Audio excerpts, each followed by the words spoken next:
ಪ್ರಕಟಣೆ ಗ್ರಂಥ 2ನೇ ಅಧ್ಯಾಯ 11ನೇ ವಾಕ್ಯ. ದೇವರಾತ್ಮನು ಸಭೆಗಳಿಗೆ ಹೇಳುವುದನ್ನು ಕಿವಿಯುಳ್ಳವನು ಕೇಳಲಿ. ದೇವರಾತ್ಮನು ಸಭೆಗಳಿಗೆ ಹೇಳುವುದನ್ನು ಕಿವಿಯುಳ್ಳವನು ಕೇಳಲಿ. ಜಯ ಹೊಂದುವವನಿಗೆ ಎರಡನೆಯ ಮರಣದಿಂದ ಕೇಡಾಗುವುದೇ ಇಲ್ಲ. ಎರಡನೇ ಮರಣದಿಂದ ಕೇಡಾಗುವುದೇ ಇಲ್ಲ. ಆಮೇನ್. ಪ್ರೀತಿಯುಳ್ಳ ದೇವ ಜನರೇ, ದೇವ್ರ ವಾಕ್ಯ ಹೇಳ್ತಾ ಇದೆ, ದೇವರಾತ್ಮನು ಸಭೆಗಳಿಗೆ ಹೇಳುವುದನ್ನು ಕಿವಿಯುಳ್ಳವನೇ ಕೇಳಲಿ. ಚರ್ಚ್ ಸಭೆ ಇದೆ. ಈ ಸಭೆಗೆ ಅಧಿಪತಿಯಾಗಿರುವ ಆತನು ಕ್ರಿಸ್ತನಿದ್ದಾನೆ. ಆ ಕ್ರಿಸ್ತನು ತಂದೆಯಾದ ದೇವರ ರಾಜ್ಯದ ಕುರಿತಾಗಿ ಏನನ್ನೆಲ್ಲ ಹೇಳಬೇಕಾಗಿತ್ತು ಚರ್ಚಿಗೆ ಎಲ್ಲವನ್ನ ಹೇಳಿ ಮುಗಿಸಾಯಿತು. ಯಾವುದೋ ಹೊಸದು ಹೇಳುವಂಥ ಅವಶ್ಯಕತೆ ಇಲ್ಲ. ಆದರೆ ಪವಿತ್ರಾತ್ಮನಾದಂಥ ದೇವರು ಬಂದು ನಮ್ಮೆಲ್ಲರಿಗೂ ಆತನು ಕಿವಿಯಿಂದ ಕೇಳಿಸಿಕೊಳ್ಳುವವನು, ಗ್ರಹಿಸಿಕೊಳ್ಳುವವನು, ಹೃದಯದಿಂದ ನಂಬುವವನು, ತನ್ನ ನಡತೆಯಿಂದ ಕೈಗೊಂಡು ನಡೆಯುವವನಿಗೆ ಹೇಳುವ ಒಂದು ಆಜ್ಞಾರೂಪವಾಗಿ ಆಜ್ಞೆಯಿಂದ ಹೇಳುವ ಒಂದು ಮಾತೇನೆಂದರೆ ಜಯ ಹೊಂದುವವನು ಎಂಬುದಾಗಿ ದೇವರ ವಾಕ್ಯ ಹೇಳ್ತದೆ. ಪವಿತ್ರಾತ್ಮನ ಹೇಳೋದೇನೆಂದರೆ ಜಯ ಹೊಂದುವವನು. ಹೇಳ್ರಿ ಒಂದ್ಸರಿ ಜೋರಾಗಿ ಹೇಳ್ರಿ. ಯಾರು ಜಯ ಹೊಂದುತ್ತಾರಂದರೆ ಯಾರು ಹೋರಾಟದಲ್ಲಿ ಇದ್ದಾರೋ ಅವರು ಜಯ ಹೊಂದುತ್ತಾರೆ. ಯಾರ ಹೋರಾಟದಲ್ಲಿ ನಂಬಿಕೆಯಿಂದ ಮುಂದೆ ಸಾಕ್ತಾರೋ ಅವರು ಜಯ ಹೊಂದುತ್ತಾರೆ. ಯಾರಿಗೆ ಆ ಜಯಕ್ಕೆ ಕಾರಣವಾಗಿರುವ ಯೇಸು ಸ್ವಾಮಿ ನಾಮ ಯಾರು ಅರ್ತಿದ್ದಾರೋ ಅವರು ಜಯ ಹೊಂದುತ್ತಾರೆ. ಆ ಯೇಸುವಿನಲ್ಲಿರುವಂಥ ಶಕ್ತಿ, ಯೇಸುವಿನಲ್ಲಿರುವಂಥ ಬಿಡುಗಡೆ, ಯೇಸು ಸ್ವಾಮಿಯಲ್ಲಿರುವಂಥ ನಮಗೆ ಕೊಡುವಂಥ ವಿಮೋಚನೆ ಯಾರು ನಂಬಿದಾರೋ ಅವರು ಜಯ ಹೊಂದುತ್ತಾರೆ. ಆತನ ಆಜ್ಞೆಗಳನ್ನು ಯಾರು ಕೈಗೊಂಡು ನಡೀತಾರೋ ಅವರು ಜಯ ಹೊಂದುತ್ತಾರೆ. ಯಾರು ತಮ್ಮಂತಾವು ಸಮರ್ಪಿಸಿಕೊಂಡು ಜೀವಿಸ್ತಾರೋ ಅವರು ಜಯ ಹೊಂದುತ್ತಾರೆ. ಯಾರು ದೇವರಿಗೋಸ್ಕರ ನಾನು ಒಂದೇ ಒಂದು ಬಾಳು ನಾನು ಕ್ರಿಸ್ತನಿಗೋಸ್ಕರ ಮಾರಿಬಿಟ್ಟಿದ್ದೇನೆ, ಇನ್ನು ಜೀವಿಸುವವನು ನಾನಲ್ಲ ಕ್ರಿಸ್ತನು ನನ್ನಲ್ಲಿ ಜೀವಿಸ್ತಾನೆ ಎಂಬ ನಿಶ್ಚಯತೆ ಯಾರಿಗಿದೆಯೋ ಅವರು ಜಯ ಹೊಂದುತ್ತಾರೆ. ಇಂಥ ಜಯ ಹೊಂದುವವರಿಗೆ ದೇವರು ಒಂದು ವಾಗ್ದಾನ ಮಾಡೋದಿಲ್ಲ. ಆಜ್ಞೆನೂ ಇದೆ, ವಾಗ್ದಾನವೂ ಇದೆ. ಬೈಬಲಲ್ಲಿ 6468 ಕಮಾಂಡ್ಮೆಂಟ್ಸ್ ಇದೆ. 6468 ಆಜ್ಞೆಗಳಿದೆ. ಆ ಆಜ್ಞೆಗಳು ನಮ್ಮನ್ನು ವಾಗ್ದಾನಕ್ಕೆ ನಡೆಸಿದೆ. ಇಲ್ಲಿ ಕೂಡ ಒಂದು ವಾಗ್ದಾನ ಇದೆ. ಇಲ್ಲಿ 2 ವಿಷಯ ಇದ್ದಾರೆ, ಆಜ್ಞೆನೂ ಇದೆ, ವಾಗ್ದಾನವೂ ಇದೆ. ಆಜ್ಞೆ ಏನಾಗಿದೆ? ಜಯ ಹೊಂದುವವನು. ಜಯ ಹೊಂದುವವನಿಗಿಂತ ಮುಂಚೆ ಇನ್ನೊಂದು ಮಾತು ಇದೆ. ಏನದು? ಕಿವಿಯುಳ್ಳವನು, ಕೇಳಿಸಿಕೊಳ್ಳುವವನು. ಕೇಳಿಸಿಕೊಳ್ಳುವ ತಾಳ್ಮೆ ಇರಬೇಕು, ಕೇಳಿಸಿಕೊಳ್ಳುವ ಮನಸ್ಸಿರಬೇಕು. ಯಾರೆಲ್ಲ ಕೇಳಿಸ್ಕೊಳ್ತಾರೋ, ಯಾರು ತಾಳ್ಮೆಯಿಂದ ಕೇಳಿಸ್ಕೊಳ್ತಾರೋ, ಯಾರು ಸ್ವೀಕರಿಸ್ಕೊಳ್ತಾರೋ, ಯಾರು ತಮ್ಮ ಜೀವಿತಕ್ಕೆ ಅದನ್ನು ಅಪ್ಲೈ ಮಾಡಿಕೊಂಡು ಅದನ್ನು ಹಾಗೆ ನಡೀಲಿಕ್ಕೆ ಬದ್ಧರಾಗಿರ್ತಾರೋ, ಯಾರು ತಮ್ಮ ಕಿವಿಗಳನ್ನು ತೆರೆದಿದ್ದಾರೆ, ಎಸ್ ನನಗೆ ಇವತ್ತು ದೇವ್ರ ವಾಕ್ಯ ಬೇಕು, ಎಸ್ ಇವತ್ತು ನನಗೆ ವಾಕ್ಯ ಬೇಕು, ಹೌದು ಇವತ್ತು ನನಗೆ ವಾಕ್ಯ ಬೇಕೆಂಬುದಾಗ ಯಾರು ತಮ್ಮ ಜೀವಿತವನ್ನು ದೇವರಿಗೋಸ್ಕರ ತಮ್ಮ ಹೃದಯವನ್ನು, ಕಿವಿಯನ್ನು, ಮನಸ್ಸನ್ನು, ತಮ್ಮ ದೇಹವನ್ನೇ ದೇವ್ರಿಗೆ ಒಪ್ಪಿಸಿಕೊಡ್ತಾರೋ ಅವರು ಜಯ ಹೊಂದುತ್ತಾರೆ. ಜಯ ಹೊಂದುವವರಿಗೆ ದೇವ್ರು ಮಾಡುವ ವಾಗ್ದಾನ ಏನಂದರೆ ವಾಕ್ಯ ಹೇಳ್ತದೆ, ಎಲ್ಲರೂ ಹಿಂಗೆ ತೋರಿಸಿ ಎರಡನೇ ಮರಣದಿಂದ ಏನಾಗುವುದಿಲ್ಲ ಅಂತ, ಕೇಡಾಗುವುದೇ ಇಲ್ಲ ಎಂಬುದಾಗಿ ದೇವರ ವಾಕ್ಯ ಹೇಳ್ತದೆ. ಹಲ್ಲೆಲೂಯಾ. ಎರಡನೇ ಮರಣ ಕಳೆದ 3 ವಾರದಿಂದ ನಾವು ಧ್ಯಾನ ಮಾಡ್ತಾಯಿದ್ದೀವಿ. ರಿಸರಕ್ಷನ್ ಕುರಿತಾಗಿ, ಪುನರುತ್ಥಾನದ ಕುರಿತಾಗಿ ನಾವು ಮಾತನಾಡ್ತಾ ಇದ್ದೇವೆ. ಯೇಸು ಸ್ವಾಮಿ ಪುನರುತ್ಥಾನ ಹೇಗಾಯ್ತು ಎಂಬುದಾಗಿ ಈಸ್ಟರ್ ಸಂಡೇನಲ್ಲಿ ನಾವು ಅದನ್ನು ಧ್ಯಾನ ಮಾಡಿದ್ವಿ. ಲಾಸ್ಟ್ ವೀಕ್ನಲ್ಲಿ ನಾವು ಧ್ಯಾನ ಮಾಡಿದ್ವಿ ಅವರ್ ಸ್ಪಿರಿಚುವಲ್ ರಿಸರಕ್ಷನ್, ನಮ್ಮ ಆತ್ಮಿಕವಾದಂಥ ಪುನರುತ್ಥಾನ. ಇವತ್ತು ಕೂಡ ಆತ್ಮಿಕ ಪುನರುತ್ಥಾನದ ಭಾಗ 2. Praise the Lord. ನಮ್ಮ ಆತ್ಮಿಕ ಪುನರುತ್ಥಾನ ನೋಡ್ರಿ, ಆತ್ಮಿಕವಾಗಿ ನಾವು ಪುನರುತ್ಥಾನ ಆಗಬೇಕಾದ್ರೆ ಮರಣವು ನಮ್ಮನ್ನು ಹಿಡಿಬಾರ್ದು. ಒಂದು ವೇಳೆ ಮರಣ ನಮ್ಮನ್ನು ಹಿಡಿದಿಟ್ಟಿದ್ರೆ ನಾವು ಪುನರುತ್ಥಾನ ಆಗ್ಲಿಕ್ಕೆ ಸಾಧ್ಯನೇ ಇಲ್ಲ. ಮರಣವು ನಮ್ಮನ್ನು ಹಿಡಿಬಾರ್ದು. ಮರಣ ಅನ್ನೋದು ನಮ್ಮನ್ನು ಚೈನ್ ಹಾಕಿ ಸುತ್ತ ಫುಲ್ ತಲೆಯಿಂದ ಕಾಲು ತನಕ ಫುಲ್ ಚೈನ್ ಹಾಕಿ ರೌಂಡ್ ಅಪ್ ಮಾಡಿ ಲಾಕ್ ಮಾಡಿ ಇಡಬಾರ್ದು. ನಮಗೆ ಇಲ್ಲಿ ಮಾತನಾಡ್ತಾ ಇರೋದು ಯಾವ ಮರಣ ಅಂದರೆ ಶಾರೀರಿಕವಾದ ಮರಣ ಮತ್ತು ಆತ್ಮಿಕವಾದ ಮರಣ. ಎರಡನೇ ಮರಣ ಎಂಬುದಾಗಿ ಮೊದಲನೇ ಮರಣ ಕೂಡ ಇದೆ. ಮೊದಲನೇ ಮರಣ ಯಾವುದಂದರೆ ನಾವು ಶಾರೀರಿಕವಾಗಿ ನಿದ್ರಾವಸ್ಥೆಗೆ ಹೋಗುವಂಥದ್ದು. ಆದರೆ ಒಂದು ಸಾರಿ ನಾವು ಈ ದೇಹದಿಂದ ಹೊರಗಡೆ ಬಂದ್ವಿ ಅಂದರೆ, ಈ ಬಾಕ್ಸಿಂದ ಹೊರಗಡೆ ಬಂದ್ವಿ ಅಂದರೆ, ಇನ್ನೊಂದು ಮರಣ ಇದೆ. ಅದು ಎರಡನೇ ಮರಣ ಎಂಬುದಾಗಿ. ಅದು ನಿತ್ಯವಾದ ಮರಣ, ಅದು ನ್ಯಾಯ ತೀರ್ಪಿನ ಮರಣ, ಅದು ಶಾಶ್ವತವಾಗಿ ಆಗುವಂಥ ಒಂದು ಮರಣ, ನಿತ್ಯ ನರಕದಲ್ಲಿ ಹೋಗುವ ಮರಣ, ನಿತ್ಯ ಬೆಂಕಿನಲ್ಲಿ ಗೋಳಾಡುವ ಮರಣ, ಆರದ ಬೆಂಕಿ, ಸಾಯದ ಹುಳಗಳಿಂದ ಬಾಧೆ ಪಡುವಂಥ, ಅಯ್ಯೋ ಎನ್ನುವ ಆಹಾಕಾರದಿಂದ ಕೂಗಾಡುವಂಥ ಒಂದು ಮರಣ ಇದೆ. ಹಲೋ ಚರ್ಚ್, ಇನ್ನೊಂದು ಮರಣ ಇದೆ. ಅದು ವಾಕ್ಯ ಹೇಳ್ತದೆ, ಜಯ ಹೊಂದುವವನಾಗಿದ್ದರೆ, ಕಿವಿ ಕೊಟ್ಟು ಕೇಳಿಸ್ಕೊಂಡು ನೀನು ಆಗುವುದಾಗಿದ್ದರೆ, ವಾಕ್ಯಗಳನ್ನು ಕೈಗೊಂಡು ನಡೆಯುವುದಾಗಿದ್ದರೆ, ವಾಕ್ಯಕ್ಕೆ ತಗ್ಗಿ ಬಗ್ಗೆ ನೀವು ನಡೆಯುವುದಾಗಿದ್ದರೆ, ಸಭೆಗೆ ನೀನು ತಗ್ಗಿ ಬಗ್ಗೆ ನಡೆಯುವುದಾಗಿದ್ದರೆ, ಸಭೆಗೆ ನೀನು ನಂಬಿಗಸ್ತನಾಗಿರೋದಾಗಿದ್ದರೆ, ದೇವರ ವಾಕ್ಯಕ್ಕೆ ನಂಬಿಗಸ್ತನಾಗಿದ್ದರೆ, ದೇವರ ಆತ್ಮನಿಗೆ ನಾವು ನಂಬಿಗಸ್ತರಾಗಿದ್ದರೆ, ಹಲ್ಲೆಲೂಯಾ, ಎರಡನೇ ಮರಣದ ವಾಸನೆ ಕೂಡ ನಮಗೆ ಮುಟ್ಟೋದಿಲ್ಲ. ಯಾರಾದರೂ ಹೇಳ್ರಿ ಆಮೆನ್. ಎರಡನೇ ಮರಣದ ಕೇಡು ಆಗೋದೇ ಇಲ್ಲ ಎಂಬುದಾಗಿ ನಮಗೆ ಡಿಕ್ಲರೇಷನ್ ಸಿಕ್ಕಿದೆ. ನಮಗೆ ಇಟರ್ನಲ್ ಲೈಫ್ ಸರ್ಟಿಫಿಕೇಟ್ ಸಿಕ್ಕಿದೆ. ನಮಗೆ ನಿತ್ಯತ್ವವಾದ ಜೀವದ ಸರ್ಟಿಫಿಕೇಟ್ ಸಿಕ್ಕಿದೆ. ನಮಗೆ ಆ ಜೀವದ ಸರ್ಟಿಫಿಕೇಟ್ ಮುದ್ರೆಯಾಗಿ ನಮ್ಮ ಹಣೆಗೆ ಒತ್ತಲ್ಪಟ್ಟಿದೆ. ಹಲ್ಲೆಲೂಯಾ. ದೇವರಾತ್ಮನ ಮುದ್ರೆ ಇವತ್ತು ನಮ್ಮ ಮೇಲಿದೆ ರೀ. ಯೇಸು ಸ್ವಾಮಿ ರಕ್ತದ ಒಡಂಬಡಿಕೆ ಇವತ್ತು ನನ್ನ ತಲೆ ಮೇಲಿದೆ, ನಿನ್ನ ತಲೆ ಮೇಲಿದೆ. ವಿಮೋಚಿಸಲ್ಪಟ್ಟಂಥ ನಮಗೆ ದೇವ್ರ ವಾಕ್ಯ ನಮಗೆ ವಾಗ್ದಾನ ಮಾಡೋದೇನೆಂದರೆ, ಎಂಥ ಅದ್ಭುತವಾದ ಆಶೀರ್ವಾದದ ಮಾತ್ರ ಇದು. ಎರಡನೇ ಮರಣದಿಂದ ನಿಮಗೇನಾಗೋದಿಲ್ಲ, ಕೇಡು ಆಗೋದೇ ಇಲ್ಲ. ಹಾಗಾದರೆ ಎರಡನೇ ಮರಣದಿಂದ ನಮಗೆ ಕೇಡು ಆಗದೇ ಇರಬೇಕಾದ್ರೆ ಇನ್ನೂ ಒಂದು ವಿಷಯದಲ್ಲಿ ದೇವ್ರ ವಾಕ್ಯದಲ್ಲಿ ಹೀಗೆ ಬರೆಯಲ್ಪಟ್ಟಿದೆ. ಯಾರಾದರೂ ಓದ್ರಿ 8ನೇ ಅಧ್ಯಾಯ 51ನೇ ವಾಕ್ಯ, ಯೋಹಾನ್ ಬರೆದ ಸುವಾರ್ತೆ. ಯಾವನಾದರೂ ನನ್ನ ವಾಕ್ಯವನ್ನು ಕೈಗೊಂಡು ನಡೆದರೆ, ಯಾವನಾದರೂ, ಬೈಬಲ್ ಹೇಳ್ತದೆ ಯಾವನಾದರೂ, ಎನಿಬಡಿ, ಸಿಂಗಲ್ ಪರ್ಸನ್, ಒಬ್ಬ ವ್ಯಕ್ತಿ ಕುರಿತಾಗಿ ಮಾತನಾಡ್ತಾ ಇದೆ. ಯಾರಾದರೂ ನನ್ನ ವಾಕ್ಯವನ್ನು ಕೈಗೊಂಡು ನಡೆದರೆ ಅವನು ಎಂದಿಗೂ ಸಾವನ್ನು ಕಾಣುವುದಿಲ್ಲ ಅಂದನು. ಒಂದ್ಸರಿ ನಮ್ಮ ಕೈಗಳನ್ನ ದೇವರ ಸ್ತೋತ್ರಗಳನ್ನು ಹಲ್ಲೆಲೂಯಾ, ಹಲ್ಲೆಲೂಯಾ, ಹಲ್ಲೆಲೂಯಾ, ಹಲ್ಲೆಲೂಯಾ. ನನ್ನ ವಾಕ್ಯವನ್ನ ಯಾರಾದರೂ ಕೈಗೊಂಡು ನಡೆದರೆ ಎಂದಿಗೂ ಸಾವನ್ನು ಕಾಣುವುದಿಲ್ಲ ಎಂಬುದಾಗಿ ಯಾರು ಹೇಳಿದ ಮಾತಿದು? ಜೋರಾಗಿ ಯಾರು ಹೇಳಿದ ಮಾತು? ರವಿ ಪಾಸ ಹೇಳ್ತಿರೋ ಮಾತಲ್ಲ ರೀ ಇದು. ಭೂಮಿ ಆಕಾಶಗಳನ್ನು ಉಂಟಾಗೋದಕ್ಕಿಂತ ಮುಂಚಿತವಾಗಿ ಯೇಸು ಸ್ವಾಮಿಯ ಹೃದಯದಲ್ಲಿ ನಿನ್ನ ವಿಷಯವಾಗಿ ಮುದ್ರಿಸಲ್ಪಟ್ಟ ವಾಕ್ಯ 2000 ವರ್ಷಗಳ ಹಿಂದೆಯೇ ಸ್ವಾಮಿ ತನ್ನ ಬಾಯಿಂದ ಮಾತನಾಡಿ ನಮಗೆ ಡಿಕ್ಲರೇಷನ್ ಕೊಟ್ಟವಂಥ ವಾಕ್ಯ ಯಾವುದಂದರೆ, ನನ್ನ ವಾಕ್ಯವನ್ನು ಕೈಗೊಂಡು ನೀವು ನಡೆಯುವುದಾಗಿದ್ದರೆ ನೀವೆಂದಿಗೂ ಸಾವನ್ನು ನೀವು ಕಾಣುವುದಿಲ್ಲ ಎಂಬುದಾಗಿ ನಾವು ವಾಕ್ಯ ಹೇಳ್ತೇವೆ. ಹಾಗಾದರೆ ಸಾವನ್ನು ಕಾಣುವುದಿಲ್ಲ ಎಂಬುದಾಗಿ ಹೇಳಬೇಕಾದ್ರೆ ನಾವು ಎಲ್ಲಿ ಸೇರಿದ್ದೇವೆ? ನಾವು ಜೀವಕ್ಕೆ ನಾವು ಸೇರಿದ್ದೇವೆ. ಒಂದ್ಸರಿ ಹೇಳಿ, ಜೀವಕ್ಕೆ ಸೇರಿದ್ದೇವೆ ಮತ್ತು ಪುನರುತ್ಥಾನಕ್ಕೆ ಸೇರಿದ್ದೇವೆ. ಆಮೇನ್. ಅದಕ್ಕೆ ಯೇಸು ಸ್ವಾಮಿ ಹೇಳಿದ್ದು, ನಾನೇ ಜೀವವು, ನಾನೇ ಪುನರುತ್ಥಾನವೂ ಆಗಿದ್ದೇನೆ. I am the one who life and resurrection. ನಾನೇ ಜೀವ ಆಗಿದ್ದೇನೆ, ನಾನೇ ಪುನರುತ್ಥಾನವಾಗಿದ್ದೇನೆ ಎಂಬುದಾಗಿ ನಾವು ಯಾರನ್ನು ಆರಾಧಿಸೋದಕ್ಕಾಗಿ ನಾವು ಬರ್ತಾ ಇದ್ದೇವೆ? ಪುನರುತ್ಥಾನವಾಗಿರುವ ಯೇಸುವನ್ನು ನಾವು ಆರಾಧಿಸಲಿಕ್ಕೆ ನಾವು ಬರ್ತಾ ಇದ್ದೇವೆ. ಆಮೇನ್. ಯಾರಲ್ಲಿ ಇವತ್ತು ನಮ್ಮ ಜೀವನ ನಾವು ಕಳೀತಾ ಇದ್ದೇವೆ? ಪುನರುತ್ಥಾನಗೊಂಡಂಥ ಯೇಸು ಸ್ವಾಮಿಯಲ್ಲಿ ನಮ್ಮ ಪುನರುತ್ಥಾನದ ಜೀವವನ್ನು ನಾವು ಕಳೀತಾ ಇದ್ದೇವೆ ರೀ. ನಾವು ಆ ಜೀವದಲ್ಲಿ ದೇವರು ಇವತ್ತು ನಮಗೆ ಸೇರಿಸಿ ಆ ಬಾಧ್ಯತೆಯನ್ನು ದೇವರು ಇವತ್ತು ನಮಗೆ ಅನುಗ್ರಹಿಸಿದ್ದಾನೆ. ದೇವರಾತ್ಮನ ಮೂಲಕವಾಗಿ ಇವತ್ತು ನಮಗೆ ಎಚ್ಚರಿಕೆ ಸಂದೇಶ ಇವತ್ತು ಏನಾಗಿದೆ ಅಂದರೆ, ಯಾವನು ಜಯ ಹೊಂದುತ್ತಾನೋ ಅವನು ಎರಡನೇ ಮರಣದಿಂದ ಕೇಡು ಆಗುವುದಿಲ್ಲ. ಸ್ವತಃ ಯೇಸು ಸ್ವಾಮಿ ಆತ್ಮನ ಮೂಲಕವಾಗಿ, ಯೋಹಾನನ ಮೂಲಕವಾಗಿ ಅದು ಬರೆಯಲ್ಪಟ್ಟಿದ್ದು. ಇಲ್ಲಿ ಯೇಸು ಸ್ವಾಮಿ ಡೈರೆಕ್ಟಾಗಿ ಹೇಳ್ತಿದ್ರೆ, ಯಾರಾದರೂ ನನ್ನ ವಾಕ್ಯವನ್ನು ಕೈಗೊಂಡು ನಡೆದರೆ ಅವನು ಎಂದಿಗೂ ಏನಾಗುವುದಿಲ್ಲ, ಸಾವನ್ನು ಕಾಣುವುದಿಲ್ಲ ಎಂಬುದಾಗಿ ದೇವರ ವಾಕ್ಯ ಹೇಳ್ತದೆ. ಸಾವನ್ನು ಕಾಣುವುದಿಲ್ಲ. ಒಂದ್ಸರಿ, ಸಾವು ಕಾಣುವುದಿಲ್ಲ. ಎಂಥ ಸಾವದು? ಎರಡನೆಯ ಮರಣ, the second death, eternal death. ನಿತ್ಯವಾದಂಥ ಮರಣ ಎಂದಿಗೂ ಕಾಣುವುದಿಲ್ಲ. ಇವತ್ತು ಪ್ರಪಂಚದ ಜನರು ಬದುಕುವುದಕ್ಕೋಸ್ಕರ ಹೋರಾಡ್ತಾ ಇದ್ದಾರೆ. ಸಾವನ್ನು ಗೆಲ್ಲಬೇಕೆಂಬುದಕ್ಕೋಸ್ಕರ ಹೋರಾಡ್ತಾ ಇದ್ದಾರೆ.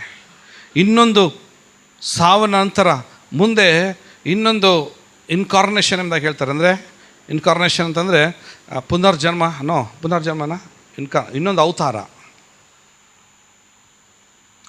ಅವತಾರ ಅಥವಾ ಇನ್ನೊಂದು ಪುನರ್ಜನ್ಮವನ್ನು ನಂಬ್ತಾ ಇದ್ದಾರೆ.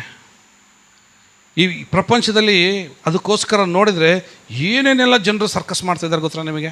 ಈಗಿಂದಲ್ಲ, ಅನಾದಿ ಕಾಲದಿಂದಲೂ ಕೂಡ ಆ ಇನ್ಕಾರ್ನೇಷನ್ ನಮ್ಮದಕ್ಕೂ, ಅಂದರೆ ಪುನರ್ಜನ್ಮದಲ್ಲಿ ನಂಬೋದಕ್ಕೋಸ್ಕರ, ಇನ್ನೊಂದು ಜನ್ಮದಲ್ಲಿ ಹುಟ್ಟಿ ನಾನು ದೇವ್ರ ಜೊತೆ ಶಾಶ್ವತವಾಗಿ ನಾನು ಬದುಕಬೇಕು, ಮತ್ತೆ ನಾನು ತಿರುಗಿ ಹುಟ್ಟಬೇಕೆನ್ನೋ ಒಂದೇ ಒಂದು ಉದ್ದೇಶಕ್ಕೋಸ್ಕರ ಈ ಪ್ರಪಂಚದಲ್ಲಿ 7 ಅದ್ಭುತಗಳಲ್ಲಿ ಒಂದು ಅದ್ಭುತಗಳಿದೆ. ಯಾವುದು ಅಂದರೆ ಪಿರಮಿಡ್ಸ್. ಈಜಿಪ್ಟ್ ದೇಶದಲ್ಲಿರುವಂಥ ಪಿರಮಿಡ್ಗಳು. ಅದು ಕಟ್ಟಲ್ಪಟ್ಟಿದ್ದು ಒಂದೇ ಒಂದು ಉದ್ದೇಶ ಏನಂದರೆ, ಓಕೆ, ಅವು ಏನು ಗೊತ್ತಾ, ಅವು ಪಿರಮಿಡ್ ಕಟ್ಟಿರೋದು ಅದು ಸಮಾಧಿಗಳು. ಫರೋಹ ರಾಜನ ಸಮಾಧಿಗಳವು. ಅವ್ರು ನಂಬ್ತಾ ಇದ್ದ, ನಾನು ಮತ್ತೆ ತಿರುಗಿ ನಾನು ಹುಟ್ಟಿ ಬರ್ತೇನೆ, ಇನ್ಕಾರ್ನೇಷನ್ಗೋಸ್ಕರ ಅಥವಾ ಪುನರ್ಜನ್ಮಕ್ಕೋಸ್ಕರ, ಪುನಃ ಅವತಾರಕ್ಕೋಸ್ಕರ. ಇವತ್ತು ಅನೇಕ ಜನರು, ಎಲ್ಲರ ಪ್ರಪಂಚದ ಎಲ್ಲ ಜನರು ಮೋಕ್ಷಕ್ಕೋಸ್ಕರ, ಪುನರುತ್ಥಾನಕ್ಕೋಸ್ಕರ ಹೋರಾಡ್ತಾ ಇದ್ದಾರೆ. ಒಂದ್ಸಲ ನಮ್ಮ ಬಲಗಣ್ಣ ಎತ್ತಿದ್ದೇವೆ, ಸ್ತೋತ್ರ. ಹಲ್ಲೆಲೂಯಾ. ಹೇಳ್ರಿ ಹಾಗೆ ಕಡೆ ಕೈಗೆ, ಹಲ್ಲೆಲೂಯಾ.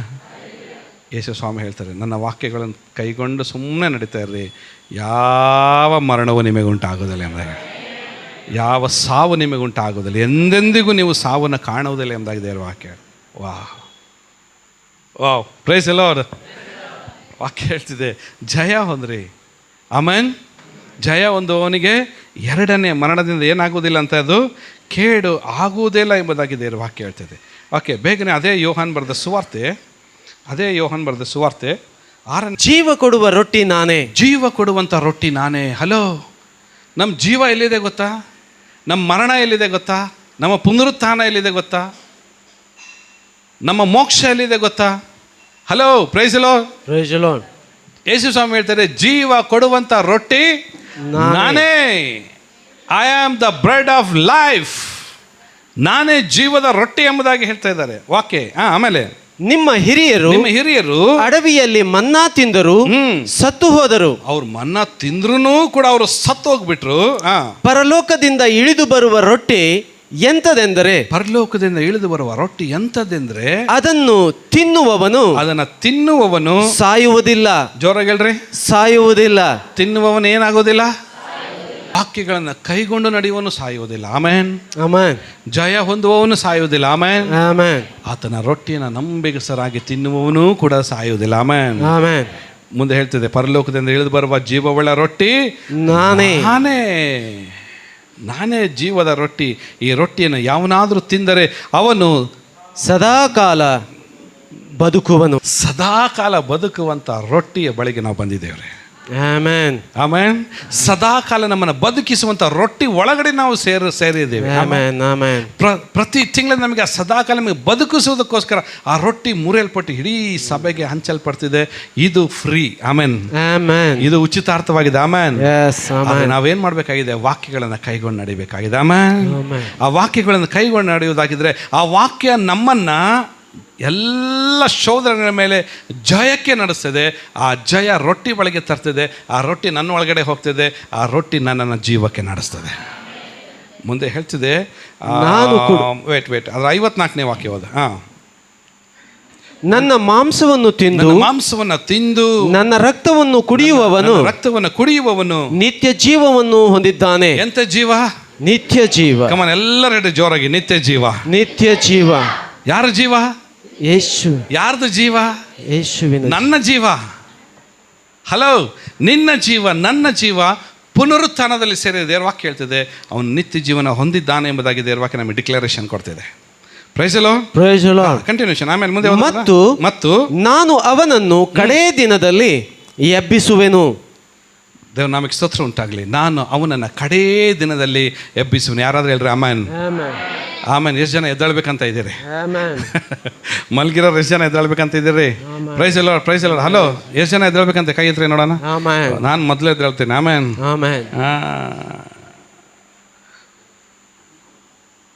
ಒಂದು ವೇಳೆ ನೀವು ಮಲ್ಕೊಂಡಾಗೆ ಹಂಗೇ ಮಲ್ಕೊಂಡಿರ್ತಾರೆ, ಎಲ್ಲರೂ ಎದ್ದೋಗ್ಬಿಟ್ರೆ ಅಂತ ತಿಳ್ಕೊಡ್ರಿ. ಲಾಸ್ಟಿಗೆ ನೀವು ಎದ್ದು ದೇವ್ರು ಕೇಳ್ತಾರೆ, ಯಾಕೆ ಎದ್ದಳಿಲ್ಲ ಅಂದರೆ ಪಾಸ್ಟು ನನ್ನನ್ನು ಎಬ್ಸಿಲ್ಲ. ಪಾಸ್ಟ್ ಏನು ಮಾಡಿಲ್ಲ ನನ್ನನ್ನು? ಪಾಸ್ಟ್ ನನ್ನನ್ನು ಎಬ್ಸಿಲ್ಲ. ನನ್ನನ್ನು ತಪ್ಪು ಯಾರ್ದು? ಜೋರಾಗಲ್ರಿ, ತಪ್ಪು ಯಾರ್ದು? ಜೋರಾಗಲ್ರಿ, ತಪ್ಪು ಯಾರ್ದು? ಜೋರಾಗಲ್ರಿ, ಇನ್ನೊಂದ್ಸತಿ. ಎಷ್ಟು ಚಂದ ಹೇಳ್ತೀರಿ ನೋಡ್ರಿ, ಪಾಸ್ಟ್ರದ ಅಂತಂದು ಹೇಳ ಉದ್ದ. ಶಬ್ಬಾಷ್. ನಿಮ್ಮ ತಪ್ಪಲ್ಲ, ಪಾಸ್ಟ್ರ ತಪ್ಪು. ಹೌದು. ಗಂಡ ಹೆಂಡ್ತಿ ರಾತ್ರಿ ಜಗಳಾಡಿದ್ರಂತೆ. ಇಬ್ಬರು ಮಾತು ಬಿಟ್ಬಿಟ್ರಂತೆ. ಗಂಡ ಹೆಂಡ್ತಿ ಇಬ್ಬರು ಮಾತು ಬಿಟ್ಬಿಟ್ರು. ಗಂಡ ಒಂದು ಚೀಟಿ ಕೊಟ್ಟನಂತೆ ಹೆಂಡ್ತಿಗೆ, ತಗೋ. ಆಕೆ ತೆಗೆದು ನೋಡ್ಲಿಲ್ಲಂತೆ. ಅದ್ರಾಗ ಏನು ಬರ್ದಿತ್ತು ಅಂದರೆ, ನಾನು ಬೆಳಗ್ಗೆ 5 ಗಂಟೆಗೆ ಎದ್ದು ನಾನು ಊರಿಗೆ ಹೋಗ್ಬೇಕು, 5 ಗಂಟೆ ನನಗೆ ಎಬ್ಸು ಅಂತಂದೇಳಿ ಚೀಟಿ ಬರೆದಿಟ್ಟು ಹೆಂಡ್ತಿಗೆ ಆಕೆ ಚೀಟಿ ಓದಲಿಲ್ಲಂತೆ. ಅನ್ಲಿ ತಲೆಲ್ಲ ಆಡಿಸಿದ್ಲು. ಆಯಿತು, ಏನು ಮಾಡಬೇಕು? ಯಾರಿಗೆ ಎಬ್ಬಿಸ್ಬೇಕು? ಯಾರು? ಹೆಂಡ್ತಿ. ಆಯಿತು, ಬೆಳಗ್ಗೆ ಆಯಿತು, 8 ಗಂಟೆ ಆಯಿತು ಬೆಳಗ್ಗೆ. ಅವ್ನು ಕಂಡುಬಿಟ್ಟು ನೋಡಿದ ಬೆಳಗ್ಗೆ 8 ಗಂಟೆ. ಸಿಟ್ಟು ಬಂದ್ಬಿಡ್ತಂತೆ ಇವನಿಗೆ. ಏಯ್, ನಿನಗೆ 5 ಗಂಟೆಗೆ ಎಬ್ಸು ಅಂತ ಹೇಳಿದ್ನಲ್ಲ ನಾನು ನಿನಗೆ, ಅಲ್ಲೇ ಐತೆ ನೋಡು ಅಂತಂದೇಳಿ. ಏನಾಯ್ತು? ಅವ್ನು ಚೀಟಿ ತಗೊಂಡ ತಕ್ಷಣ ಬೆಳಗ್ಗೆ 5 ಗಂಟೆ ಆಗೈತೆ ಎದ್ದೇಳೋದು. ಅದು ಚೀಟಿ ಇತ್ತು, ಬೆಳಗ್ಗೆ 5 ಗಂಟೆ ಆಗೈತೆ ಎದ್ದೇಳೋದು. ಯಾಕಂದ್ರೆ ಇಬ್ಬರು ಮಾತಾಡಲ್ಲ, ಇಬ್ಬರು ಏನಾಗಲ್ಲ, ಮಾತಾಡಲ್ಲ. ಆಗೊಂದು ಚೀಟಿ ಬರೆದಿಟ್ಟಿಲ್ಲ ಅಂತ. ಬೆಳಗ್ಗೆ 5 ಗಂಟೆ ಆಗೈತೆ ಎದ್ದೇಳ ಅಂತಂದೇಳಂತ. ಅವಳು ಹೇಳಿ, ನಂದೇನು ತಪ್ಪಿಲ್ಲ, ನೀನೇನು ಚೀಟಿ ಕೊಟ್ಟಿಲ್ಲ ಬೆಳಗ್ಗೆ 5 ಗಂಟೆಗೆ ಎಬ್ಬಿಸು ಅಂತ. ಬಾಯ್ ಬಿಟ್ಟು ಹೇಳ್ಬೋದಾಗಿತ್ತಲ್ಲ ನೀನು ನನಗೆ, ಬೆಳಗ್ಗೆ 5 ಗಂಟೆಗೆ ಎಬ್ಬಿಸಮ್ಮ ಅಂದರೆ ನಾನೇ ಹೇಳ್ತಿದ್ದೆ. ಎದ್ದಲ್ರಿ 5 ಗಂಟೆ ಆಯ್ತು ಅಂತಂದು ಹೇಳಂತ.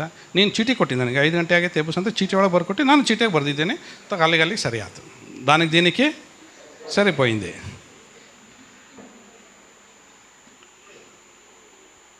ಹಲೋ, ದೇವರ ಸನ್ನಿಧಾನ ಚೀಟಿ ವ್ಯವಹಾರ ನಡೆಯೋದಿಲ್ಲ ರೀ. Praise the Lord. ದೇವರ ಸನ್ನಿಧಾನದಲ್ಲಿ ಯಾವ ಚೀಟಿ ವ್ಯವಹಾರಗಳು ನಡೆಯೋದೇ ಇಲ್ಲ ಇಲ್ಲಿ. ಒಂದೇ ಒಂದು ಮಾತು ನಿಜ, ಎಲ್ಲರ ಕಿವಿ ಕಟ್ಟು ಕೇಳಿಸ್ಕೊಡ್ರಿ, ಜಯ ಹೊಂದುವವನಿಗೆ ಆಮೇನ್. ದೇವರ ವಾಕ್ಯಗಳನ್ನು ಕೈಗೊಂಡು ನಡೆಯುವವನಿಗೆ ಆಮೇನ್. ಆತನ ರೊಟ್ಟಿಯಲ್ಲಿ ಪಾಲನ್ನು ಹೊಂದುವವನಿಗೆ ಹಲ್ಲೆಲೂಯಾ. ಸಾವು ಬರೋದೇ ಇಲ್ಲ ಆಮೇನ್. ಎರಡನೇ ಮರಣ ಬರೋದೇ ಇಲ್ಲ ಆಮೇನ್. ಅವನ ನಿತ್ಯವಾದ ಜೀವದಲ್ಲಿ ಸೇರ್ತಾನೆ. ಕಡೇ ದಿನದಲ್ಲಿ ನಾವು ಮಲಗಿದನು ಕೂಡ ಸ್ವಾಮಿ ಬಂದು, ಮೈ ಡಿಯರ್ ಚೈಲ್ಡ್ ಚಂದ್ರಣ್ಣ, ಸಮಯ ಬಂತು, ಎದ್ದೇಳ. Price the lord. ಸಾವು ಬರೋದಂತ ನಿಜ ರೀ. ಅದು ಯಾವ ಸಾವು ಬರೋದಿಲ್ಲ ಗೊತ್ತಾ? ಸಾವು ಬರಲಿ, ಅದು ಎರಡನೇ ಸಾವು ಬರಬಾರ್ದು ನಮಗೆ. ಮರಣ ಬರಲಿ, ಅದು ಎರಡನೇ ಮರಣ ನಮಗೆ ಬರಬಾರ್ದು. ಈ ಭೂಲೋಕದಲ್ಲೇ ಪಾಸ್ ಎಬ್ಸಿಲ್ಲ ಅಂತ ಹೇಳ್ತಾ ಇದ್ದೀರಲ್ಲ, ಈಗ ಎಬ್ಬಿಸ್ತಾ ಇದ್ದೀನಿ ನೋಡ್ರಿ ನಾನು ನಿಮಗೆ.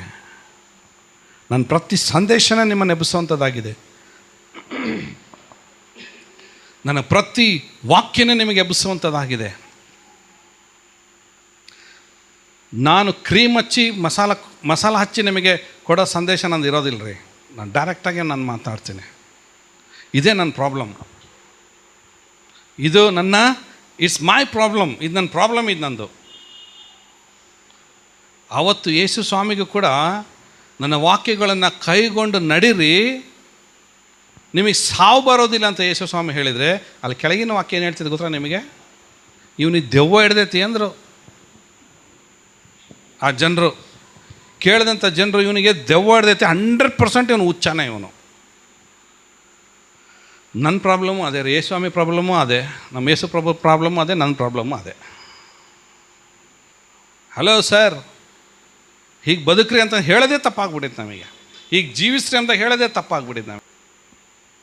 ನೀನಿಲ್ಲ, ಇನ್ನೊಂದು ಚರ್ಚಿಗೆ ಹೋಗ್ತೀನಿ ಬಿಡು, ನೋ ಪ್ರಾಬ್ಲಮ್. ಅಲ್ಲಿ ನಿಂತರ ವಾಕ್ಯ ಹೇಳೋದಿಲ್ಲ. ಅಲ್ಲಿ ಎವ್ರಿ ಡೇ ಸ್ವೀಟಾಗಿರೋ ಮೆಸೇಜ್. ನಾನು ಭಾಳ ಪ್ರೀತಿ ಮಾಡ್ತಾರೆ, ನನಗೆ ಭಾಳ ನೈಸ್ ಮಾಡ್ತಾರೆ, ನನಗೆ ಭಾಳ ಮುದ್ದು ಮಾಡ್ತಾರೆ. ಜನ ಮುದ್ದು ಮಾಡೋರು ಇದ್ದಾರೆ ಇಲ್ಲ? ಜನ ಇದ್ದಾರೆ ಇಲ್ಲ ಅಂತಾರು? ಖಂಡಿತ ಇದ್ದಾರೆ. ಮುದ್ದು ಮಾಡೋ ಜನರು ಇದ್ದಾರೆ. ದಾವೀದನು ಹೇಳ್ತಾನೆ, ನೀತಿವಂತ ನಾನು ಹೊಡಿಲಿ, ಅದು ನನಗೆ ಶಿಕ್ಷಾ ಹಸ್ತ ಆಗಿರ್ತದೆ. ಹಲ್ಲೆಲೂಯಾ. ನೀತಿವಂತನಾಗಿರೋ ಒಂದು ಪೆಟ್ಟನ್ನು ಕೊಡಲಿ. ಎಷ್ಟೋ ಜನರಿ ನನ್ನ ಚರ್ಚ್ನಲ್ಲಿ ಎಷ್ಟು ಜನರು ಬಂದರು, 0 ಲೆವೆಲ್, ಏನೇ ಇರಲಿಲ್ಲ, ಫೈನಾನ್ಷಿಯಲಿ ಇರಲಿಲ್ಲ, ಓಕೆ, ಆತ್ಮಿಕತೆ ಇರಲಿಲ್ಲ, ಎಂಥದ್ದು ಬಂದರು, ರಕ್ಷಣೆ ಹೊಂದಿದ್ರು, ದೀಕ್ಷಾಸ್ಥ ನನ್ನ ಕೈಯಿಂದನೇ ಬ್ಯಾಪ್ಟಿಸಮ್ ತೊಗೊಂಡ್ರು, ಇಲ್ಲೇ ಬಂದರು, ಕರ್ತನ ಮೇಜಿನಲ್ಲಿ ಭಾಗವಹಿಸಿದರು. ಅವ್ರಿಗೆ ಹಣದ ಕೊರತೆ ಇದ್ದಾಗ ನಾನೇನು ಶ್ರೀಮಂತನೇನಲ್ಲ, ನನ್ನ ಹತ್ರ ಇರೋದ್ರಲ್ಲಿ ಸ್ವಲ್ಪದರಲ್ಲಿ ಅವ್ರಿಗೆ ಸ್ವಲ್ಪ ಅವ್ರು ಉಸಿರಾಡಲಿ ಅಂತಂದೇಳಿ ಸ್ವಲ್ಪ ಅವ್ರಿಗೆ ಹಣದ ಸಹಾಯ ಮಾಡಿ, ಏನೋ ಆಹಾರ, ಏನೋ ಧಾನ್ಯಗಳನ್ನೇನೋ ಸ್ವಲ್ಪ ಸಹಾಯ ಮಾಡಿ, ನಿಮ್ಮ ಕಡೆಯಿಂದ ಎಷ್ಟೋ ಹೆಲ್ಪ್ ಎಲ್ಲ ಕೊಡಿಸಿ ಇವತ್ತು ಅವರು ಟಾಪ್ ಲೆವೆಲಲ್ಲಿದ್ದಾರೆ. ಅಟ್ಲೀಸ್ಟ್ ಹೃದಯಪೂರ್ವಕವಾಗಿ ಪ್ರೈಸ್ ಲಾರ್ಡ್ ಕೊಡುವಷ್ಟು ಕೂಡ ಇದನ್ನು ಭಾಳ ನೋವಾಗ್ತಿದ್ದು ನನಗಿದು, ಭಾಳ ಪೇನ್ ಆಗ್ತಿತ್ತು. ಕೆಲವೊಂದು ಸಾರಿ ಅಂತಿದೆ, ಇಂಥ ಪರಿಸ್ಥಿತಿಯಲ್ಲಿ ಇರೋದಕ್ಕಿಂತ ನಾವು ಇರದೇ ಎಷ್ಟೋ ಒಳ್ಳೆಯದಂದು. ಎಷ್ಟು ಪೇನ್ ಆಗ್ತಿದೆ ಗೊತ್ತಾ? ಅದು ಬೆಳೆದು ಅವ್ರನ್ನ ಬೆಳೆಸಿ ನಿಲ್ಲಿಸಿ ಜಸ್ಟ್ ಥಿಂಕ್ ಮಾಡಿ ನೋಡೋಣ. ಚಂದ್ರಣ್ಣ, ನಿನ್ನ ಮಗ 2 ಮಕ್ಕಳನ್ನು ಅಷ್ಟು ಜೀವ ಗಂಡ ಅಂತ ಇಬ್ಬರು ಸೇರಿ ಜೀವ ಕೊಟ್ಟು ಆ ಮಕ್ಕಳನ್ನ ಬೆಳೆಸಿ ಒಂದು ಸ್ಥಾನದಲ್ಲಿ ಬರಬೇಕಾದ್ರೆ ಒಂದು ಟೈಮ್ನಲ್ಲಿ ಇವ ನಮ್ಮ ಅಪ್ಪ ಅಂತ ಹೇಳ್ಕೊಳ್ಳೋಕೆ ಅವ್ರನ್ನ ಅಸಹ್ಯ ಪಡ್ಕೊಂಡ್ರೆ ಹೆಂಗೆ ಅನಿಸ್ತದೆ ಅದು? ಎಷ್ಟು ತಂದೆ ತಾಯಿಗಳಿದ್ದಾರೆ ಗೊತ್ತಾ? ನಾನು ಎಷ್ಟೋ ಭಿಕ್ಷುಕಾರರು ಕೇಳ್ತೀನಲ್ಲ, ಏನೋ ಜೀ ನಿನಗೆ ಮಕ್ಕಳಿಲ್ಲ ಅಂದ ತಕ್ಷಣ ಇದಾರಪ್ಪ ಈ ಭೂಮಿಗೆ ಭಾರ ಆಗಿ. ಎಷ್ಟು ತಂದೆ ತಾಯಿಗಳು ತಮ್ಮ ಮಕ್ಕಳಿಗೆ ಶಾಪ ಹಾಕಿರೋದು ನಾನು ನೋಡಿದ್ದೀನಿ ರೀ. ತಮ್ಮ, ನಾನು ಇವತ್ತು ಈ ಪರಿಸ್ಥಿತಿ ಬಂದಿದ್ದೀನಿ, ನಾನೇನು ಕಡಿಮೆ ಏನಲ್ಲ, 100 ಎಕರೆ ಜಮೀನು ಐತೆ ನನಗೆ. ಇವತ್ತು ನನ್ನ ಸ್ವಂತ ಮಕ್ಕಳೇ ನನ್ನೆಲ್ಲ ಕಿತ್ಕೊಂಡು ನಾನು ಭಿಕ್ಷಾ ಬೇಡಕ್ಕೆ ಬೀದಿಯಲ್ಲಿ ತಂದು ನಿಲ್ಲಿಸ್ಬಿಟ್ಟಾರೆ ಇವತ್ತು ನನಗೆ.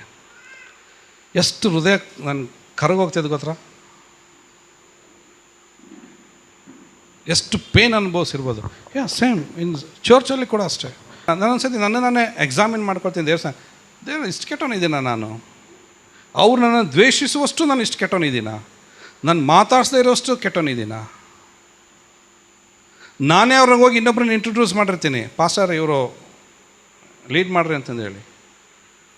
ನನ್ನ ಗಮನಿಸೋದಕ್ಕೆಲ್ಲ ಅವನನ್ನು ತೊಗೊಂಡೋಗಿ ಹೀರೋ ಮಾಡಿ ಇಟ್ಟಿರ್ತಾರೆ. ಮೊನ್ನೆ ಅಂಥದ್ದೊಂದು ಘಟನೆ ಆಯಿತು. ನಮ್ಮ ಮೇಡಮ್ ಅವ್ರು ಹೇಳ್ತಿದ್ರು, ಅಂಕಲ್ ಏನು ಅಂಕಲ್ ಅವರು ಅಂತಂದು ಹೇಳಂತ. ಇಷ್ಟು ಪೇನ್ ಅನಿಸೋದು ಗೊತ್ತಾದ ಹಾರ್ಟಿಗೆ. ನಾನು ಒಂದೇ ಒಂದು ಉದ್ದೇಶ ರೀ, ನಾನು ಈ ಲೋಕದಲ್ಲಿ ನೀವೇನು ಸಂಪಾದನೆ ಮಾಡ್ತೀರೋ ಏನೋ ಇಂಪಾರ್ಟೆಂಟ್ ಅಲ್ಲ, ನಿಮ್ಮನ್ನೆಲ್ಲರನ್ನು ದೇವರಾಜ್ಯದಲ್ಲಿ ನಿಲ್ಲಿಸ್ಬೇಕು ನಾನು. ಪ್ರೈಸ್ ಅಲ್ಲೋ. ನನ್ನ ಉದ್ದೇಶ ನಿಮ್ಮನ್ನೆಲ್ಲರೂ, ಯಾರು ಒಬ್ಬರು ಕೂಡ ನಾಶ ಆಗಬಾರ್ದು. ಎಲ್ಲರೂ ಎಲ್ಲಿ ಬರ್ಬೇಕು ನಾವು? Yes, heaven. Earth is not permanent. ಇದು ನಮ್ಮ ಶಾಶ್ವತವಾದ ಇದು ನಮ್ಮ ಮನೆ ಅಲ್ವೇ ಅಲ್ಲ ಇದು. ನಾನು ಈಗಲೂ ಹೇಳ್ತೀನಿ ನೋಡ್ರಿ, ಈಗಲೂ ಹೇಳ್ತೀನಿ, ನಿಮ್ಮ ಇವತ್ತು ಈಗ ರೈಟ್ನೋ 9:23 ಆಗಿದೆ ಈಗ ಟೈಮು. ನಿಮ್ಮ ಮನೇನ ಬಿಟ್ಟು ಈ ಮನೇಲಿ ಕೂತ್ಕೊಂಡಿದ್ದೀರಾ ಆಮೇನ್? ನಿಮ್ಮ ಆಸ್ತಿ ಬಿಟ್ಟು ಇಲ್ಲಿ ಕೂತ್ಕೊಂಡಿದ್ದೀರಾ ಆಮೇನ್? ಇವತ್ತು ನಿಮ್ಮ ಕೈಗೆ ಆಸ್ತಿ ಇಲ್ಲ, ಇವತ್ತು ನಿಮ್ಮ ಕೈಯಲ್ಲಿ ಯಾವುದೂ ಇಲ್ಲ. ನಿಮ್ಗೆ ಅಲ್ದಿರೋ ಜನರ ಪಕ್ಕದಲ್ಲಿ ಕೂತ್ಕೊಂಡಿದ್ದೀರಾ ಆಮೇನ್? ನಿಮಗೆ ಸಂಬಂಧ ಇಲ್ಲದವ್ರ ಜನರ ಪಕ್ಕದಲ್ಲಿ ಕೂತ್ಕೊಂಡಿದ್ದೀರಾ? ನಾನು ಮಾತಾಡ್ತೀನಿ, ಎಲ್ಲರ ಕಿವಿ ಇಟ್ಕೊಳ್ಸ್ಕಡೆ, ಇದು ಪರಲೋಕ, ಇದು ದೇವರ ರಾಜ್ಯ. ಹಲ್ಲೆಲೂಯಾ. ಇವತ್ತು ನಾವು ನೋಡಿ ಎಲ್ಲವನ್ನ ಬಿಟ್ಟು ನಾವು ಇಲ್ಲಿ ಬಂದಿದ್ದೇವೆ. ಇದು ಅರ್ಥ ಏನಂದರೆ, ಓಕೆ, ಒಂದು ದಿನ ಬರ್ತದೆ ಭೂಲೋಕಕ್ಕೆ ಸಂಬಂಧಪಟ್ಟಿದ್ದೆಲ್ಲವೂ ನಾವು ಬಿಟ್ಟು ಇನ್ನೊಂದು ಶಾಶ್ವತವಾದ ಪರಲೋಕದಲ್ಲಿ ನಾವು ಹೋಗ್ತೇವೆ. ಪೌಲನ ಒಂದು ಆಸೆ ಅದೇ ಆಗಿದೆ. ಯೇಸು ಸ್ವಾಮಿ ಒಂದು ಆಸೆ ಅದೇ ಆಗಿದೆ. ಒಬ್ಬನಾದರೂ ಯಾರು ಕೈ ಬಿಡಲ್ಪಡಬಾರ್ದು. ನನ್ನ ಉದ್ದೇಶ ಏನಾಗಿದೆ, ಯಾಕೆ ನಾನು ನಿಮಗೆ ಖಂಡಿಸ್ತೀನಿ, ಯಾಕೆ ನಾನು ಉಪದೇಶದಲ್ಲಿ ನಡೆಸ್ತೀನಿ ಅಂದರೆ, ಓಕೆ, ನಾವು ಯಾರೂ ಕೂಡ ಕೈ ಬಿಡಲ್ಪಡಬಾರ್ದು. ಒಂದಿನ ತುತ್ತೂರಿ ಧ್ವನಿ ಸಿದ್ಧವಾಗಿದೆ, ಪ್ರಧಾನ ದೇವದೂತನು ಸಿದ್ಧವಾಗಿದ್ದಾರೆ. ಎಲ್ಲರೂ ನಾವು ಆ ರಾಜ್ಯಕ್ಕೆ ನಾವು ಸೇರಿಸಲ್ಪಡಬೇಕು. Praise the lord. ಹಲ್ಲೆಲೂಯಾ. ಯಾರಿಗೆ ಮರಣ ಬರೋದಿಲ್ಲ ಅಂತ ಜೋರಾಗಿ ಎರಡನೇ ಮರಣ ಯಾರಿಗೆ ಬರೋದಿಲ್ಲ? ಜೋರಾಗಿ ಜಯ ಹೊಂದುವವನಿಗೆ, ಎರಡನೇ ಮರಣ, ದೇವರ ವಾಕ್ಯಗಳನ್ನು ಕೈಗೊಂಡು ನಡೆಯುವವನಿಗೆ ಸಾವು ಬರೋದಿಲ್ಲ ಆಮೇನ್.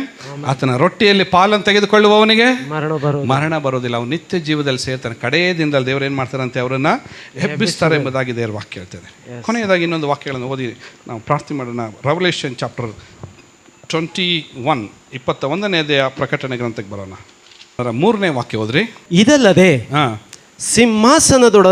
ಸಿಂಹಾಸನದೊಳಗಿಂದ ಬಂದ ಮಹಾಶಬ್ದವು ನನಗೆ ಕೇಳಿಸಿತು. ಇದಲ್ಲದೆ ಸಿಂಹಾಸನದೊಳಗಿಂದ ಬಂದ ಮಹಾಶಬ್ದವು ನನಗೆ ಕೇಳಿಸಿತು. ಅದು ಇಗೋ, ವಾಕ್ಯ ಹೇಳ್ತಿದೆ, ಕೇಳಿಸ್ಕೊಡ್ರಿ. ಇಗೋ, ದೇವರ ನಿವಾಸವು ಮನುಷ್ಯರಲ್ಲಿ ಅದೇ. ವಾ, ಪ್ರೈಸ್ ದಿ ಲಾರ್ಡ್. ಆತನು ಅವರೊಡನೆ ವಾಸ ಮಾಡುವನು. ಆಮೆನ್. ದೇವರಿಗೆ ಸಾವಿದೆಯಾ? ನೋ. ಸಿಸ್ಟರ್, ದೇವ್ರಿಗೆ ಸಾವಾಯ್ತಾ? ಇಲ್ಲ. ದೇವ್ರಿಗೆ ಸಾವಾಯ್ತಾ? ಸಾವು ಬಂತು, ಸಾವು ಗೆದ್ದಾಯ್ತು ಆಮೇನ್. ಸಾವು ಬಂತು, ಸಾವು ಜಯಿಸಾಯ್ತು ಆಮೇನ್. ಜಯಿಸಿದಂತ ದೇವರು ಹೇಳ್ತಾ ಇದ್ದಾನೆ, ನಾನು ನಿಮ್ಮ ಸಂಗಡ ವಾಸ ಮಾಡ್ತೀನಿ. ಹಾಗಾದ್ರೆ ನಾವು ದೇವರು ಇವತ್ತು ನಮ್ಮ ಸಂಗಡ ವಾಸ ಮಾಡ್ತಾನೆ ಅಂದ್ರೆ ಎಲ್ಲರಿಗೂ ಕೇಳಿಸ್ಕೊಳ್ರಿ, ನಾವು ಕೂಡ ನಿತ್ಯ ಜೀವದಲ್ಲಿ ಸೇರಿದ್ದೇವೆ. ನಾವು ದೇವರ ನಿವಾಸದಲ್ಲಿ ಸೇರಿದ್ದೇವೆ. ನಾವು ಮತ್ತು ದೇವರು ಒಂದಾಗಿ ಜೊತೆಯಾಗಿ ಸದಾಕಾಲ ನಾವು ಬಾಳುವರಾಗಿದ್ದೇವೆ. ಇವತ್ತು ನಿನ್ನ ಗಂಡ ನಿನ್ನ ಜೊತೆಲಿ ಇದ್ದಾನೋ ಇಲ್ಲ ಗೊತ್ತಿಲ್ಲ, ನಿನ್ನ ಹೆಂಡತಿ ನಿನ್ನ ಜೊತೆಲಿ ಇದ್ದ, ಮಕ್ಕಳು ನಮ್ಮ ಜೊತೆಲಿ, ನಮ್ಮ ಸಂಬಂಧಿಕರು ನಮ್ಮ ಜೊತೆಗೆ ಇರ್ತಾರೋ ಗೊತ್ತಿಲ್ಲ, ಆದರೆ ದೇವರು ನಮ್ಮ ಸಂಗಡ ಸದಾಕಾಲ, ನಮ್ಮನ್ನು ಸೃಷ್ಟಿಸಿದ ಆತ ನಮ್ಮ ಸಂಗಡ ಇರುವ ಆತನಾಗಿದ್ದಾನೆ. ನಾವು ಆತನ ಜೊತೆ ಸದಾಕಾಲ ಪರಲೋಕದಲ್ಲಿ ಆತನ ಜೊತೆಲಿ ನಿವಾಸದಲ್ಲಿ ನಾವು ಸೇರ್ಲಿಕ್ಕಿದ್ದೇವೆ. ಆಮೇನ್. ಮತ್ತೆ ಮುಂದೆ ಇನ್ನೂ ಕೂಡ ಹೇಳ್ತಿದೆ, ಅವರು ಆತನಿಗೆ ಪ್ರಜೆಗಳಾಗಿರುವರು. ಎಂತ ಪ್ರಜೆ? ಪರಲೋಕದ ಪ್ರಜೆ. ಆಮೇನ್. ದೇವರ ಪ್ರಜೆ. ಆಮೇನ್. ದೇವರ ಭಕ್ತರ ಪ್ರಜೆ. ಆಮೇನ್. Amen. Hallelujah. Hallelujah. Hallelujah.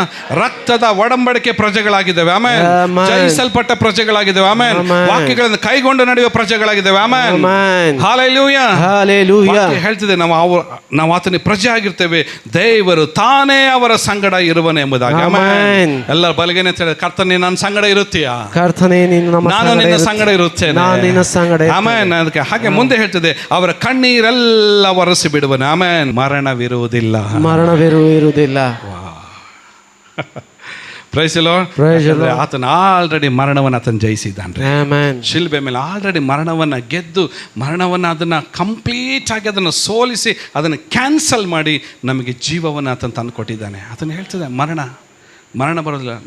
ನಾನು ಉಪದೇಶದಲ್ಲಿ ಸ್ಟ್ರಾಂಗ್ ಇರ್ತದೆ ಅಂದರೆ, ನನ್ನ ಉಪದೇಶ ಯಾಕೆ ನಾನು ನಿಮಗೆ ಹೀಗೆ ನಾನು ಹೇಳ್ತಾ ಇದ್ದೀನಿ ಅಂದರೆ, ನಿಮ್ಗೆ ಯಾವತ್ತೂ ಆ ಎರಡನೇ ಮರಣ ನಿಮ್ಮನ್ನು ಹಿಡಿಬಾರ್ದ್ರೆ, ಹಿಡಿಯುವಂಥ ಸಿಚುವೇಶನ್ಗಳಲ್ಲಿ ನೀವು ಹೋಗಬಾರ್ದು. ಒಂದು ವೇಳೆ ಆ ರೀತಿಯಾಗಿ ಹೋಗ್ತಾ ಇದ್ದರೆ ನನ್ನ ಕೆಲಸ ನಿಮ್ಮನ್ನು ಖಂಡಿಸುವಂಥದ್ದು, ನನ್ನ ಕೆಲಸ ನಿಮ್ಮನ್ನು ಸರಿ ಮಾಡುವಂಥದ್ದು, ನನ್ನ ಕೆಲಸ ನಿಮ್ಮನ್ನು ಸರಿದಾರಿಗೆ ತರುವಂಥದ್ದು, ನನ್ನ ಕೆಲಸ ನಿಮ್ಮನ್ನು ದೇವರನ್ನು ತೋರಿಸುವಂಥದ್ದು, ದೇವ್ರ ವಾಕ್ಯವನ್ನು ತೋರಿಸುವಂಥದ್ದು. ನನ್ನ ಕೆಲಸ ನಿತ್ಯ ಜೀವಕ್ಕೆ ನಾವು ನಿಮ್ಮನ್ನೆಲ್ಲರೂ ನನ್ನ ಜೊತೆ ಕರ್ಕೊಂಡು ಹೋಗ್ಬೇಕು. Yes, amen. ನಾವೆಲ್ಲರೂ ಇಲ್ಲಿದ್ದೇವೆ, ಒಂದಿನ ನಾವು ಅಲ್ಲಿರ್ಬೇಕಷ್ಟೇ. Yes, sir. ಆತನ ವಾಸದಲ್ಲಿ ನಾವು ಇರಬೇಕು. Amen. Praise the Lord. ಅದಕ್ಕೆ ವಾಕ್ಯ ಹೇಳ್ತಿದೆ, ಇನ್ನು ದುಃಖವಾಗಲಿ ಗೋಳಾಟವಾಗಲಿ ಕಷ್ಟವಾಗಲಿ ಇರುವುದಿಲ್ಲ, ಮೊದಲಿದ್ದೆಲ್ಲವೂ ಏನಾಯ್ತಂತೆ ಇಲ್ಲದೇ ಹೋಯಿತು ಎಂಬುದಾಗಿ ಹೇಳ್ತದೆ. ಬಟ್ ಆದರೆ ಒಂದು ಡೇಂಜರ್ ಆಗಿರುವಂಥ ಎರಡನೇ ಮರಣದ ಕುರಿತಾಗಿ ಇನ್ನೂ ಕೆಳಗಡೆ 8ನೇ ವಾಕ್ಯಕ್ಕೆ ಬರಬೇಕಾದ್ರೆ ಬಹಳ ಡೇಂಜರ್ ಆಗಿದೆ. ಓದ್ ನೋಡ್ರಿ ಯಾರಾದ್ರೂ 8ನೇ ವಾಕ್ಯ. ಆದರೆ ಹೇಡಿಗಳು ನಂಬಿಕೆ ಇಲ್ಲದವರು ಅಸಹ್ಯವಾದದ್ದರಲ್ಲಿ ಸೇರಿದವರು ಕೊಲೆಗಾರರು ಜಾರರು ಮಾಟಗಾರರು ವಿಗ್ರಹಾರಾಧಕರು ಎಲ್ಲಾ ಸುಳ್ಳುಗಾರರು ಚುಟುಕು ಸುಳ್ಳುಗಾರರು ಒಂದೇ ಒಂದು ಸಣ್ಣ ಸುಳ್ಳು ಹೇಳುವವರು ಎಲ್ಲಾ ಸುಳ್ಳುಗಾರರು. ಎದುರಿಸ್ತಿಲ್ಲ ಮರೆ ನೀನಾಗ್ಲೇ ನನಗೆ ಹೇಳಿ, ನಾನೇನು ಹೇಳ್ತೀನಿ, ಈ ಮನುಷ್ಯನೇ ಹೇಳ್ತೀನಿ, ಎಲ್ಲ ಸುಳ್ಳುಗಾರ ಎದುರು ಬಿಟ್ರೆ ಅವರೆಲ್ಲ. ಈಗ ನೀನು ಹೇಳೋದು ಇದಕ್ಕೆ ನೀನು ಡಿಸೈಡ್ ಮಾಡಿಬಿಟ್ರಿ ನಾನು ಯಾವತ್ತೂ ಸುಳ್ಳು ಹೇಳ್ಬಾರ್ದಂತ. ಆಮೇಲೆ ಒಳ್ಳೇದಲ್ಲ. ಬೈಬಲ್ ಹೇಳ್ತದೆ, ಎಲ್ಲ ಸುಳ್ಳುಗಾರರು ಇವರಿಗೆ ಸಿಕ್ಕುವ ಪಾಲು ಬೆಂಕಿ ಗಂಧಕಗಳುರಿಯುವ ಕೆರೆ. ಅದು ಎರಡನೆಯ ಮರಣವು. ಅದು ಎರಡನೇ ಮರಣ. ಇದರಲ್ಲಿ ಈ ಒಂದು ಲೀಸ್ಟ್ ಕೊಟ್ಟರು ಇಲ್ಲಿ ಯಾರ್ಯಾರಂತೆ, ಹೇಡಿ ನಂಬಿಕೆ ಇಲ್ಲದರು ಅಸಹ್ಯವಾದ ಸೇರಿದರು ಕೊಲೆಗಾರರು ಜಾರರು ಮಾಟಗಾರರು ವಿಗ್ರಹಾರಾಧಕರು ಎಲ್ಲ ಸುಳ್ಳುಗಾರ. ಇದರಲ್ಲಿ ಯಾವ್ದಾರ ಲೀಸ್ಟಲ್ಲಿ ಇದ್ದೀರಾ ನೀವು? ಕೈ ಜೋಡಿಸಿ ನಿಮಗೆ ಹೇಳೋ ಮಾತು, ಅಪ್ಪಿ ಈ ಲೀಸ್ಟಲ್ಲಿ ಸೇರಬೇಡ್ರಿ. ಬೈಬಲ್ ಹೇಳ್ತಿದೆ ಅದು ಎರಡನೇ ಮರಣ ಭಯಂಕರ ಕೇಡಾಗಿರ್ತದೆ. ಅದು ಇದು ಕುರಿತಾಗಿ ಎಷ್ಟೋ ವೀಡಿಯೋಸ್ ಎಲ್ಲ ನಾನು ನಿಮಗೆ ತೋರಿಸಿದ್ದೇನೆ. ಇಟರ್ನಲ್ ಡೆತ್ ಬಗ್ಗೆ, ನಿತ್ಯವಾದ ಮರಣದ ಬಗ್ಗೆ ಎಷ್ಟೋ ವೀಡಿಯೋಗಳು ನಾನು ತೋರಿಸಿದ್ದೀನಿ. But be careful. Praise the Lord. 1 Corinthians chapter 15 15ನೇ ಅಧ್ಯಾಯ ಅದರ 54ನೇ ವಾಕ್ಯದ ಕಡೆ ನಮ್ಮ ಸತ್ಯವಂತೆ, ಲಯವಾಗುವ ಈ ದೇಹವು ನಿರ್ಲಯತ್ವವನ್ನು ಧರಿಸಿಕೊಂಡಾಗ ಮರಣಾಧೀನವಾಗಿರುವ ಈ ದೇಹವು ಅಮರತ್ವವನ್ನು ಧರಿಸಿಕೊಂಡಾಗ ಬರೆದಿರುವ ಮಾತು ನೆರವೇರುವುದು. ಏನು ಹೇಳ್ತದೆ ಅಂದರೆ, ಲಯವಾಗುವಂಥ ಈ ದೇಹದ ಮೇಲೆ ನಿರ್ಲಯ ಅಂದರೆ ಯಾವತ್ತಿಗೂ ಲಯವಾಗದೇ ಇರುವಂಥ ಅಮರತ್ವವನ್ನು ಧರಿಸಿಕೊಂಡಾಗ, ಅಂದರೆ ಪುನರುತ್ಥಾನವನ್ನು ಧರಿಸಿಕೊಂಡಾಗ, ನಿತ್ಯತ್ವವನ್ನು ಧರಿಸಿಕೊಂಡಾಗ, ನಿತ್ಯ ಜೀವವನ್ನು ಧರಿಸಿಕೊಂಡಾಗ ದೇವರ ಮಾತು ನೆರವೇರ್ತದೆ. ಆ ಮಾತು ಏನೆಂದರೆ ವಾಕ್ಯ ಹೇಳ್ತದೆ, ಹೋದ್ರೆ ಎಲ್ಲರೂ, ಮರಣವು ನುಂಗಿಯೇ ಹೋಯಿತು, ಜಯವಾಯಿತು ಎಂಬುದೇ. ಮರಣವೇ ನಿನ್ನ ಜಯವೆಲ್ಲಿ, ಮರಣವೇ ನಿನ್ನ ವಿಷದ ಕೊಂಡಿಯಲ್ಲಿ, ಮರಣದ ಕೊಂಡಿ ಪಾಪವೇ ಮತ್ತು ಪಾಪದ ಬಲಕ್ಕೆ ಆಧಾರವು ಧರ್ಮಶಾಸ್ತ್ರವೇ. ಆದರೆ ದೇವರು ನಮ್ಮ ಕರ್ತನಾದ ಯೇಸು ಕ್ರಿಸ್ತನ ಮೂಲಕ ನಮಗೆ ಜಯವನ್ನು ಕೊಟ್ಟಿದ್ದಾನೆ. ಆತನಿಗೆ ಸ್ತೋತ್ರ ಸ್ತೋತ್ರ ಸ್ತೋತ್ರ ಸ್ತೋತ್ರ. ಹಲ್ಲೆಲೂಯಾ. ಎಲ್ಲರೂ ಬೈಬಲ್ ಕೆಳಗಿಟ್ಟ ಕೈಗಳನ್ನು ಮೇಲೆ ಕೆತ್ತಿ ಕಣ್ಣುಗಳನ್ನು ಮುಚ್ಚಿ ನಾವು ಹೇಳೋಣ, ಹೌದು ಸ್ವಾಮಿ, ಇವತ್ತು ನಮಗೆ ಎರಡನೇ ಮರಣದಿಂದ ಕೇಡ ಆಗುವುದಿಲ್ಲ. ಎರಡನೇ ಮರಣದಿಂದ ಇವತ್ತು ನಮಗೆ ಬಿಡುಗಡೆಯನ್ನು ಕೊಟ್ಟಿದ್ದೀಯಾ. ಎರಡನೇ ಮರಣದಿಂದ ಇವತ್ತು ನಮಗೆ ಸಂಪೂರ್ಣ ಜಯವನ್ನು ಕೊಟ್ಟಿದ್ದೀಯಾ. ಓ ಮರಣವೇ ನಿನ್ನ ವಿಷದ ಕೊಂಡಿ ಎಲ್ಲಿ, ಮರಣವೇ ನಿನ್ನ ಪಾಪದ ಕೊಂಡಿ ಎಲ್ಲಿ ಎಂಬುದಾಗಿ ಆ ಎಲ್ಲ ಮರಣದ ಕೊಂಡಿಯನ್ನು ಮುರಿದು ಹಾಕಿ ಇವತ್ತು ಕ್ರಿಸ್ತ ಯೇಸುವಿನ ಮೂಲಕ ನಮಗೆ ಆತನ ಜಯವನ್ನು ತಂದು ಕೊಟ್ಟಿದ್ದಾನೆ.